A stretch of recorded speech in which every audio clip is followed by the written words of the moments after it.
Hello, everybody. Welcome back to the Board YouTube channel for your Tuesday morning pick and roll live stream. Today on the show, we have 3 free picks for you guys to choose whether or not you tail. We'll give them out right away at the start of the show before Pips will take a little bit of time for each of those plays to give his handicap. Then we'll recap yesterday's bets after a 2-0 start to the week. And then we have a nice discussion topic before we wrap things up. So if you're ready for today's show, make sure you support us by hitting the like button, getting us up in that YouTube algorithm, and subscribe to the channel. Keep up to date because me and Pips are live here every weekday morning for more content just like this. Again, it was a 2-0 day yesterday, so very much hoping that we can follow that up today with a player prop via Caesars and 2 SGPs via BetMGM on the way for you guys. And we'll just get one last look in, make sure all of the best lines are available for everybody to tail. And it looks like we are all set to go. So the first play of the day comes from the Bucks and Kings game. We're going with Domantas Sabonis under 20.5 points, and you can get that for minus 125 odds at Caesars. If you don't have access there, or for whatever reason you can't bet there, you can play it for minus 129 odds at Bet Rivers as well. Our second play of the day is in the 76ers and Knicks game. This was a very low scoring affair last week, but we're going for a couple of overs here. We have minus 120 odds at BetMGM to get Jalen Brunson over 5.5 assists and Dante DiVincenzo over 2.5 threes. I got to feel like that is DiVincenzo's first appearance on the show in almost 2 full seasons. And in our third play here, it is in the Pacers and Thunder game. We have a minus 110 SGP at BetMGM, and it's a Shai Gilgeous-Alexander parlay. 30-plus points and under 8.5 assists. It's not unlike Pips to go with a play where it's over on points, under on assists, or vice versa. So we'll hear his handicap in just a moment. But let's circle back to that first pick here on Sabonis. Pips, what's the reasoning behind the Sabonis under here? We've had a lot of different plays on Sabonis as of late. Yeah, he's a wagoon. Like great rim defense under, for rim defense over, just shifting around the entire season. The results are showing it insane correlation. So if you take a look, this is only filter is best to 18 best rim defense, and his hit rate is at 20%. He's under this line in 27 out of the 34. And the good thing about this, I expected it to be set at 19.5, but book is probably looking at, as you can see on the graphic, uh, Bucks are 13th best rim defense, but that's overall on the season. Last 3 weeks or since the All Star break, they're fourth best rim defense. They did improve with rim defense, and yeah, against the top 10 rim defenses, Sabonis is really struggling. Uh, yeah, he also struggles with size. Like he had all unders against any big with strength and size. He had unders against Gobert. He had unders against Zubac. He had unders against Jared Allen. Like any big guy that can hold his own against Sabonis did well. And Brook Lopez is one of the best rim protectors in last decade, and one of the best shot blockers. And you can't Sabonis can't move Brook Lopez in the post. That's just not going to happen. And with deep drop coverage, mostly, I think Sabonis will need to shoot, and it's difficult to shoot for him. That's not his thing.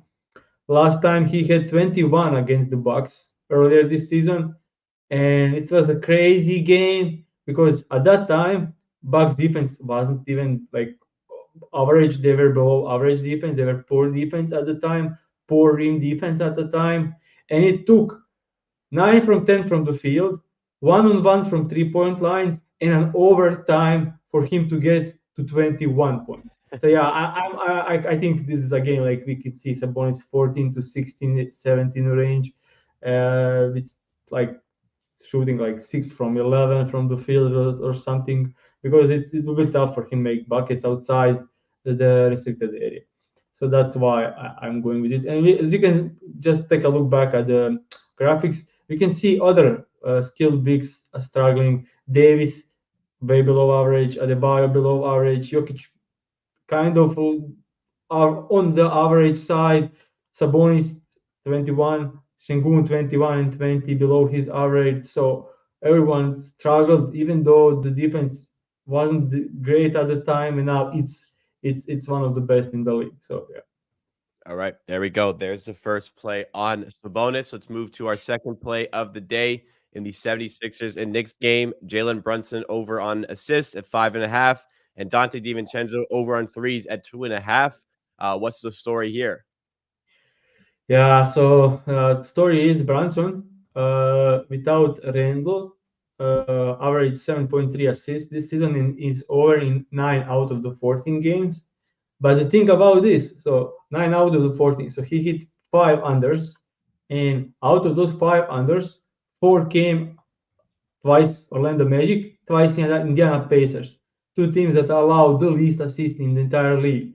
So those were not great matchups, and now he gets Nick Nurse treatment, where he is double teamed like whenever he crosses the half court. Like whenever he tries to set a pick, he's blitzed, he's double teamed. So 2 games against the 76ers in the last 2 weeks had 12 assists and 8 assists. And last game he had 8 assists in a game where Knicks didn't make anything. Like Knicks are shooting 35% from the floor, and he still got up to 8 assists, and he only needs 6 in this one. And he's crushing this line in any positive matchups. And this is one of the best matchups possible because, as I said, Nick Nurse is taking away everything from. And I will do the same if I was the coach. Like you have Achua shooting there, you have Josh Hart shooting there, you have Yeah. Hartenstein there. So it's like Dante DiVincenzo will need to fire the shit up, and he did in the last game. He shot 12 threes in that game and made only 3, which is enough to cover this line. So if you take a look for Dante DiVincenzo since the All-Star break, 4 threes, 4, 5, 7, 2, 6, 5, 3, and 3. And in a game where when he stayed under, where he made 2 threes, he shot 2 from 12, and that's just shooting luck. And if he takes, yeah, he averaged 12 3-point attempts a game since the All Star break, so he will need to shoot 2 from 12 again for not to cover this line. But I expect like 10 3-point attempts, and the way he's shooting this season, we can be sure that like 90% of the time he will score 3 or more. So this line was a bit misleading. Also, Tyrese Max is back, so I think pace could be higher in this one. I think the Celtics will try to push the pace, and that will open up threes and easy assists for Brunson. So yeah, I think this is a great bet. All right, great stuff there for our second play. Let's move to the third and final play of the day. It is Shea Gilgeous-Alexander on his over for points. It's 30 plus, and under for assists at under 8.5. Interesting angle here, but we've done this a lot against the Pacers this season, so maybe it's not as interesting because we know how the Pacers play defense. Why don't you explain here, Peps?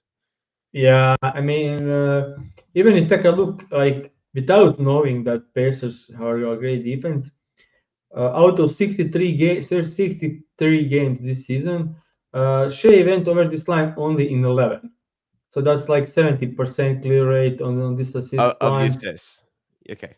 Yeah, on his assist. And if you take a look at the points, he is like 31 points per Shea is like a standard in this. Like he always scored 31 points. And if you take a look at this, 82% on the season, over in 40 out of 49, and 30 plus points, and now gets Indiana Pacers matchup, which is probably the best one in the league. Like, if you take a look at the Shea is mid-range specialist. He is free throw merchant, and he is great getting to the line. As you can see, everything inside is green. He doesn't take spot up threes at all. They are the best spot up three defense. That only means like his assist rate is mostly to the threes. So his threes are most of his assists are to the 3 pointers, and Pacers allow the least threes in the league and allow the least spot up threes in the league. So yeah, that makes sense. Great correlation. And pick and roll ball handler dead last in the league. Free throws allowed second worst in the league. Isolation defense second worst in the league. That's what because they are allowing players to just play one on one. And we had a great testament of this, like 5 days ago when Anthony Edwards dropped 44 on them. They are just happy with it. Like he dropped 44 and they almost won the game. He had 35 field goal attempts in that game, which is a season high. They just were beating him. And also the thing is, he in the first, I think first possession of the game, he rolled his ankle, came back on a rolled ankle and scored 44 against this kind of defense. So yeah, I think Shea should be in a great spot. And also knowing like he kind of have shooters around him now because Dort is somehow 40% of the season. J Dub is also shooting over 40% of the season. Casey Wallace and Isaiah Joe like are 40% shooters. Like this now they have Hayward there also. So these guys can shoot. So I think they will look to okay, Shea get his and limit everyone else and try to score more threes on the other side of the court. So I think we could see Shea with 40 and 5 assists in this game easily.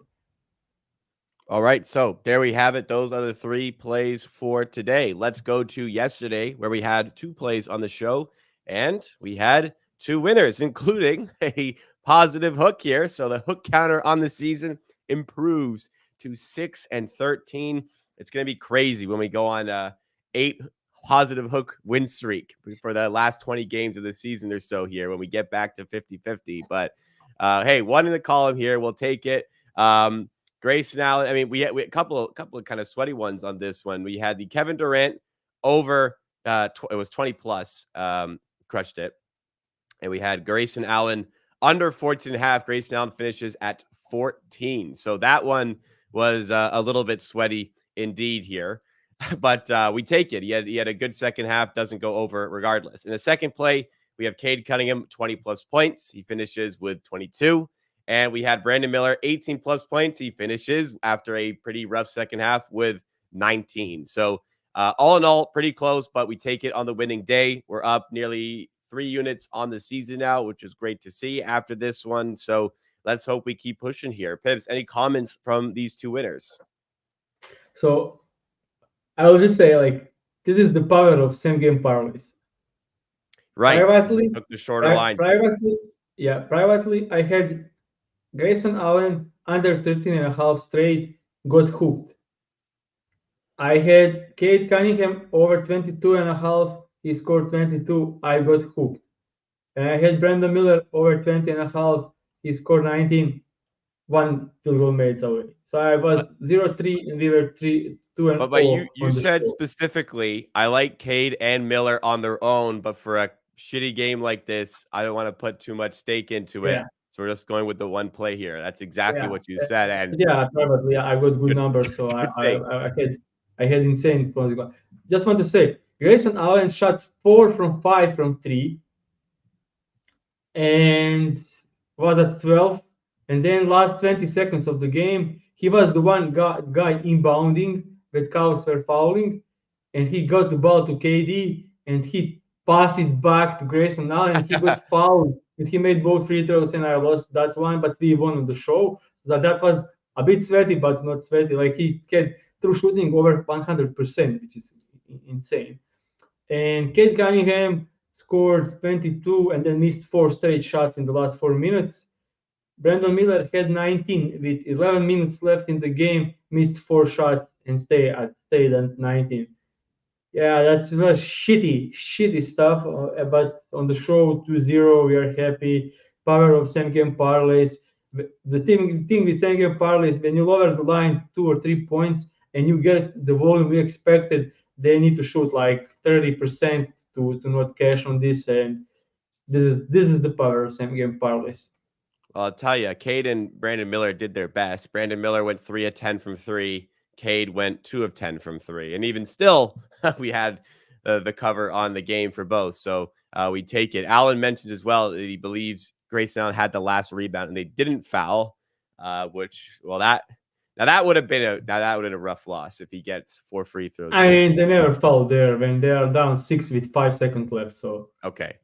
You know, some players might foul there. You never know. Anyways, we're happy to have the two wins here, of course.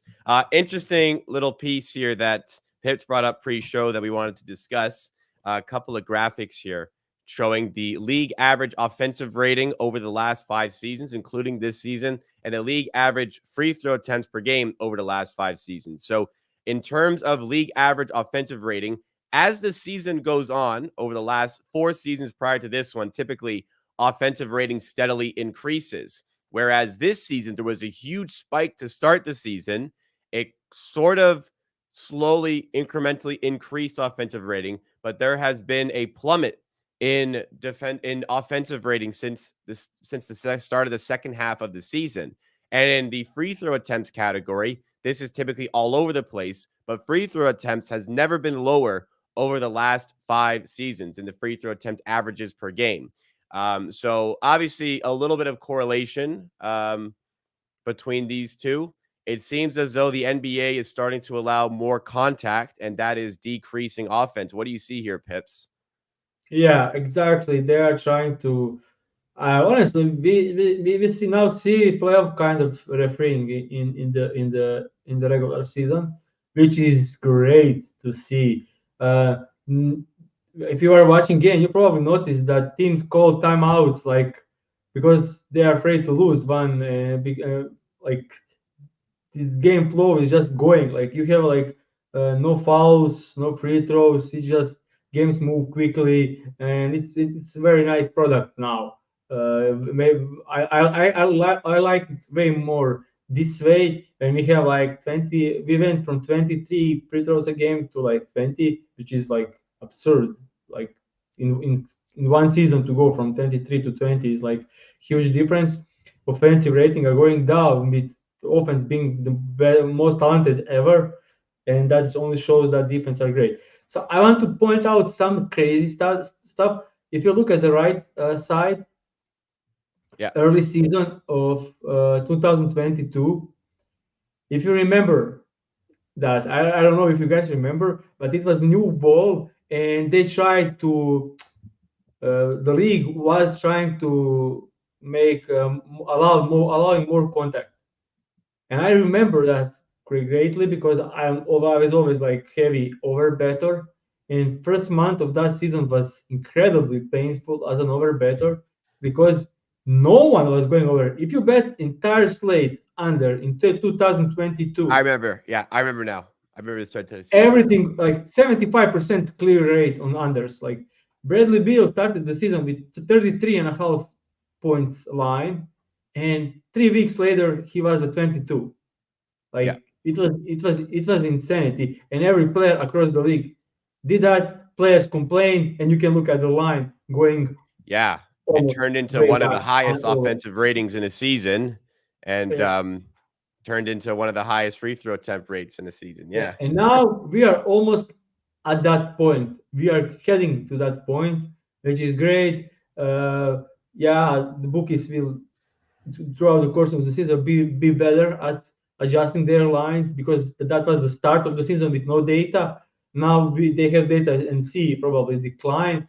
But I think I saw someone tweet that first 7 days of the All Star break, unders hit like 90% on game totals, which is also like insane indicator. If you get um, the idea and this data before the bookies and you see the trend, if you follow the trends you can be one step ahead of the bookies and use that for a lot of profits. and maybe we perhaps done that on the show. You switched your strategy to a lot more unders than we've seen the last season and a half, Yep. and I guess this is a good reason to do it. This is very interesting. I wonder how this will go for the rest of the year. If they'll try and keep it sort of like this, or if they'll kind of allow contact a little bit less. And I wonder if this gets even more severe in the playoffs in terms of the contact being allowed. But the flow of the It could games be. certainly have improved as of late, and I guess just a clear testament as to why uh, that's the case. if anyone watched the game, I think it's really noticeable with eye test also. Like if you watch how much contact they allow now, which how much they allowed before, so it's kind of interesting, very interesting. Yeah, I I mean, I, think I like I like the play on, so I like the flow of the game, and I like defenders being able. to play defense. I think the conversations around defense are very overblown typically about like you're allowed to contact a guy, but I like that they're allowing a little bit more physicality. Yeah, especially as watching Houston Rockets with guys like Dylan Brooks and Amen Thompson. If you allow them to have contact with players, those players won't be able to score on them. Like Right. there's no way anyone shoots like 40% these those two guys if referees are going to allow this kind of contact. I watched it last couple of days. It was insane to see they putting everyone in jail because they actually can't touch them now. Yeah. But so interesting to see. I'm intrigued to see where this trend goes for the rest of the season, for the playoffs, and for next season as well. They try to keep this sort of thing going, but we'll see. Only time will tell. That'll do it for today's show. Let's go to the three picks that we have on the show today. Looking to follow up the 2-0 start to the week, and in the plays today we have in the Bucks and Kings game, Domantas Sabonis under 20.5 points, which is -125 at Caesars, -129 at Bet Rivers. In the second play, in the 76ers at the Knicks game, it's -120 SGP at BetMGM. You get Jalen Brunson over 5.5 assists and Dante DiVincenzo over 2.5 threes. In our third play here, Pacers and Thunder, a typical anti-Pacers play for us. We're taking Shai Gilgeous-Alexander, 30-plus points and under 8.5 assists for -110 odds at BetMGM. The alt lines for those plays were not available at ESPN Bet when we put them up for the show.